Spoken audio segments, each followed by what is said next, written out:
ನರೇಂದ್ರ ಮೋದಿ ಅವರು ಪ್ರಧಾನಮಂತ್ರಿ ಆದರೆ ನಾನು ಈ ದೇಶದಲ್ಲಿ ಇರೋದಿಲ್ಲ ಅಂತ ಹೇಳಿದ್ರು. ಈ ದೇಶದಲ್ಲಿ ಇರೋದಿಲ್ಲ ಅಂತ ಹೇಳಿದ್ರು.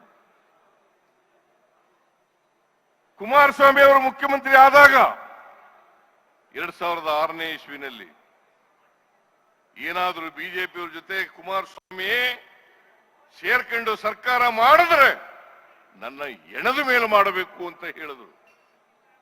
ಎಣದ ಮೇಲೆ ಮಾಡಬೇಕು ಅಂತ ಹೇಳಿದ್ರು. ಈಗ ಕೋಮುವಾದಿಗಳ ಜೊತೆ ಸೇರ್ಕೊಂಡು ಷಡ್ಯಂತ್ರವನ್ನು ಮಾಡಿ ಕೇಂದ್ರ ಸರ್ಕಾರ ಜೊತೆ ಶಾಮೀಲಾಗಿ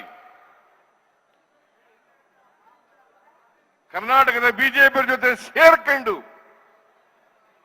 ನಮ್ಮ ಸರ್ಕಾರವನ್ನ ದುರ್ಬಲಗೊಳಿಸತಕ್ಕಂತ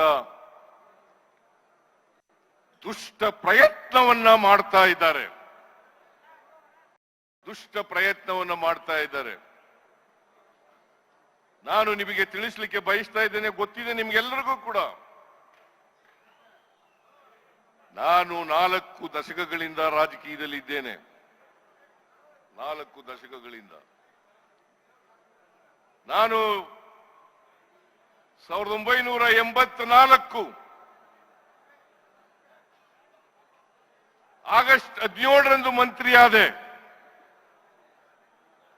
ಅಂದಿನಿಂದ ಇವತ್ತಿನವರೆಗೆ ಅನೇಕ ಖಾತೆಗಳನ್ನು ನಿಭಾಯಿಸತಕ್ಕಂಥ ಅವಕಾಶ ಸಿಕ್ಕಿತ್ತು. ನಿಮ್ಮೆಲ್ಲರ ಆಶೀರ್ವಾದ,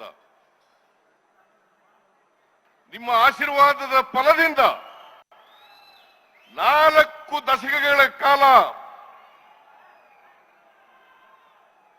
ಈ ರಾಜ್ಯದ ರಾಜಕೀಯದ ಮುಂಚೂಣಿನಲ್ಲಿರ್ತಕ್ಕಂಥ ಅವಕಾಶವನ್ನ ಒದಗಿಸಿಕೊಟ್ಟಿದ್ರಿ.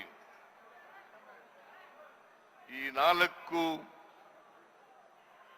ದಶಕಗಳ ಕಾಲ ನಾನು ಮಂತ್ರಿಯಾಗಿದ್ದೆ, 2 ಸಾರಿ ಉಪಮುಖ್ಯಮಂತ್ರಿಯಾಗಿದ್ದೆ, 2 ಸಾರಿ ಡೆಪ್ಟಿ ಚೀಫ್ ಮಿನಿಸ್ಟರ್ ಆಗಿದ್ದೆ, 2 ಸಾರಿ ಮುಖ್ಯಮಂತ್ರಿ ಆಗಿದ್ದೇನೆ. 2013ರಿಂದ 2018ರವರೆಗೆ ಈ ರಾಜ್ಯದ ಜನರ ಆಶೀರ್ವಾದದಿಂದ, ಶಾಸಕರ ಬೆಂಬಲದಿಂದ ನಾನು ಮುಖ್ಯಮಂತ್ರಿ ಆಗ್ತಕ್ಕಂಥ ಅವಕಾಶ ಸಿಕ್ಕಿತ್ತು. ಮತ್ತೆ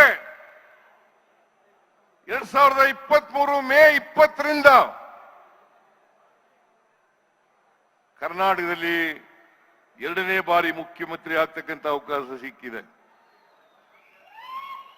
ಈ 40 ವರ್ಷಗಳ ಸುದೀರ್ಘ ರಾಜಕಾರಣದಲ್ಲಿ ನನ್ನ ಮೇಲೆ ಯಾವುದೇ ಕಪ್ಪು ಚುಕ್ಕಿ ಇಲ್ಲ.